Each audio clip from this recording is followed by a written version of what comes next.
Hi everyone, it's Niamh here and welcome to my art journaling channel. Today I'm doing something slightly different for you. I'm just showing you two of my favourite, I suppose, art journaling backgrounds that I do a lot. And I'm doing two at a time that you can see I'm using the same technique on both of them, but they both turn out slightly differently. And the first technique, this one that I'm doing here, is how I sort of combine collage and watercolors and all mark making to make some interesting backgrounds. This technique is one I do an awful lot when I want to create but I don't have an idea of what I'm doing, because the background itself becomes so involved that you could just need to find a simple focal image or even a quote to put over the top, and it's sometimes finished in itself. Now the reason I'm doing these backgrounds is hopefully perhaps by the time that this comes out, these backgrounds may be available in rice paper form for you to purchase and use in your own artwork. That's the plan. But if not, here's how you make your own anyway. They're pretty simple, so and they're lots of fun to do. So I'm just starting off with lots of different pieces of paper. Everything I'm gluing down with matte gel medium. It may look like I'm using a lot of matte gel medium, but in actual fact I'm really not. I dip my brush in just barely to cover the tip with the gel medium, brush it out thinly over my page where I'm roughly going to stick what I'm doing, and then use the brush that I've got or the glue that I've got left on the brush to brush it into the page again. Now the brushing into the page is really important because it seals the edges, but it also sort of pushes out any bubbles, makes sure everything is really held down together. And I have to say, in most of the pieces I have, this technique glues everything down, even thicker pieces of paper. So I've never really had an issue with things peeling up after I've done this, and I've used them in quite a lot of different ways. Just go easy with the matte gel medium. If it's too wet, it's taking too long to dry, you've probably used too much. And in the long run, it will dry, but you might just need to leave it to dry longer. Because I'm impatient, I use my heat tool to dry it. And the next step is I go in and add colour.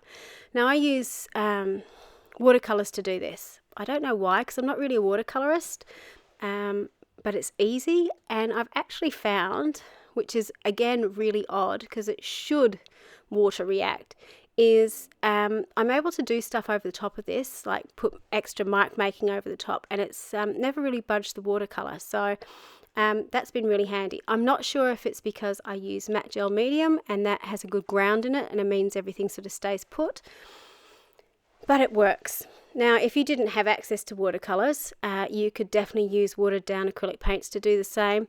I probably wouldn't use dye inks unless I was absolutely 100% sure I definitely wasn't going to put anything over the top, because they will water react really easily. But use what you've got to colour this. So you can see as I'm putting down my colour, I tend to work in patches of 3 when I'm doing this, and the same with mark making. So I've got 3 patches of yellow and 3 patches of pink and 3 patches of blue. They can be next to each other or away from each other, it doesn't really matter, but just putting down those patches is a good rule of thumb, and it just gives you a little bit of balance on the page. You noticed with the purple, I just used my brush and blobbed the brush down to make some marks on the page or across the page. So you can do your mark making with this too, and this is what I'm doing at the moment. I'm using some different coloured watercolours to put some mark making over the top. Now the colours I'm using at the moment, these are all handmade watercolours by Rachel Beth Designs on Etsy and on Instagram. They're quite hard to get your hands on, but if you do get your hands on them, they're beautiful. The neon colours, which you can see coming up, the pink and the yellow on this page, I think are more like a gouache than a watercolour. They just seem a little bit more opaque. So if you had something like a gouache to paint over the top, that would work really, really well. Again, you could use acrylic paints to do this and just make them a little bit more opaque than the layers you put in the background. So there's no rhyme or reason to it. One of the reasons I love using these ones though is because I can put metallic paints over the top, just so you get that shine and shimmer on the page. So I'm going in using my brush to make marks. I'm making little cross plus type marks. I'm overlapping marks. You can see me putting some gold or shimmery colors on top of those little purple dots I've got there. Drawing triangles, drawing dots. And again, I try to put like 3 areas of marks in one area. So, I've got 3 lots of those plus signs and 3 lots of circles, or they flow across a page. So it sort of ties everything together. The next layer to this is going in with some pens to add some mark making. So this is a Jane Davenport, I think it's called the License to Quill pen. And I accidentally dropped it on a page that I had, and it made this really cool like raindrop effect, a raindrop on the page, which I really loved. So I sort of just dot it all over the page. Then I'm just going in with a permanent marker and just making some loopy lines and overlapping them and just generally drawing all over this. Now again, it does really help if your page is dry to do this. You can see up in the corner I was struggling a little bit with my pen because I hadn't quite dried my watercolor off as well as I should have, but it still worked. Next I'm going in with some paint pens. So I would suggest adding some black and some white onto your page. It just really brightens up the page. You can see the white going on now, just little dots of white, but it's enough just to add a little bit of interest to the page. And the black again gives a little bit of contrast. I also like to go in with just the regular coloured paint pens and just add marks over it. And you can draw over some of the watercolour marks you've got in the background already, or you can add new marks over the top. It's really just about playing around and having fun. Now up in the corner, I really didn't like those little things that I drew. I wasn't happy with them. So I just got another piece of collage, painted over the top, blended it all in together, and there you go. You've changed what you're doing. So you can see here, I'm sort of trying to dry it off before I actually go back in and do anything else. And then going in with the white paint pen over the top and sort of filling in the spot. So you can't really tell that I had the other thing underneath. And it's a good way to brighten it up. You can see here by putting the paint pen over the top, it just is a little bit more defined than the watercolor in the background. When you actually see this in person, you can see all those layers and it works really well. Sort of from a distance like this, it looks a little bit jumbled.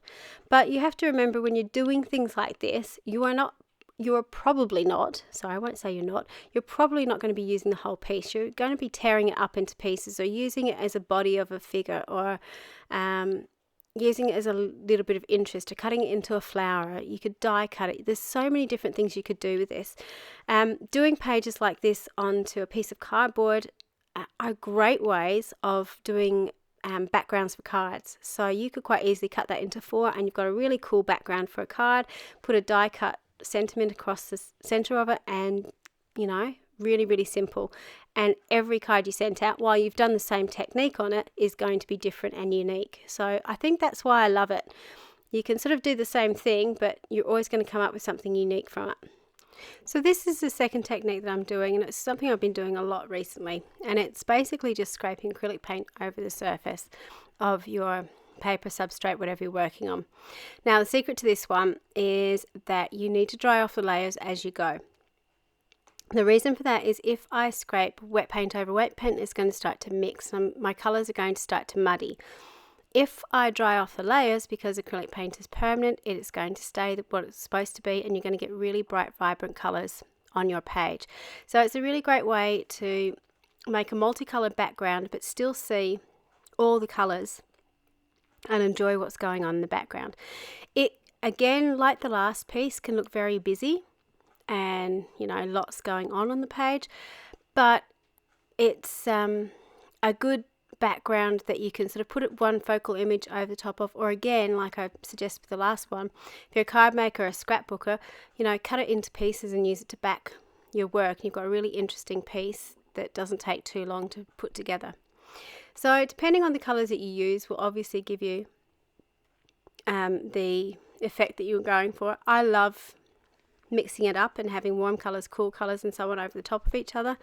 If you wanted to get fancy, Within this, you could start, ghosting away layers, putting a stencil over the top and wiping some of the paint away so you can see the colours underneath. Gives you a really cool effect as well. Or you can just keep it as straight paint. The thing I like about this is you can sort of look at it as you go along and go, oh, I've lost this colour, so I need to put some back in. So I don't think I end up going back and putting any in, but you can sort of see that the yellow I had has sort of disappeared because I've put some stronger colours over the top. So I could go back in and put a punch of yellow in if I wanted to.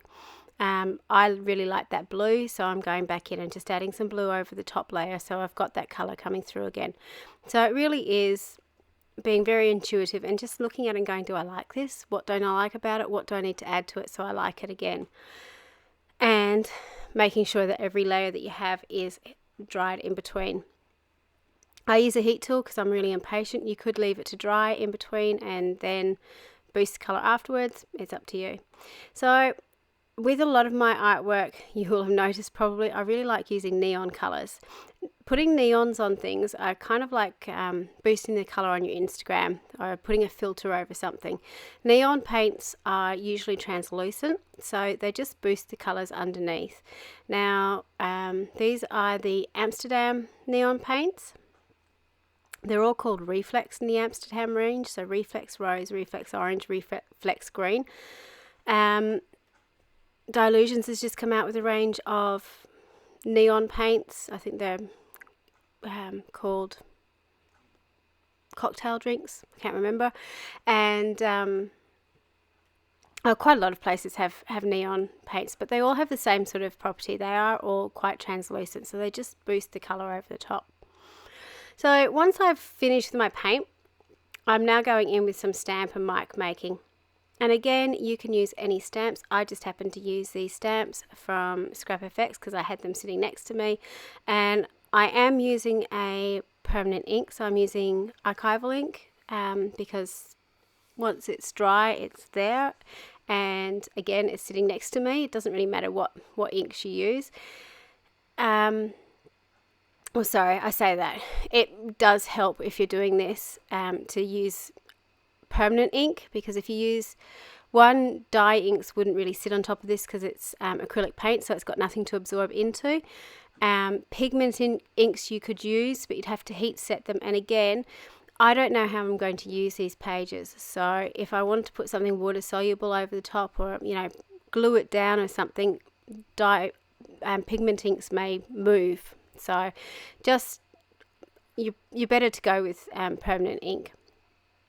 So with this, I'm just, again, being pretty random with what I'm doing. I'm overlapping a lot. I'm overlapping off the page as well. And that's really important when you're doing design elements on your work.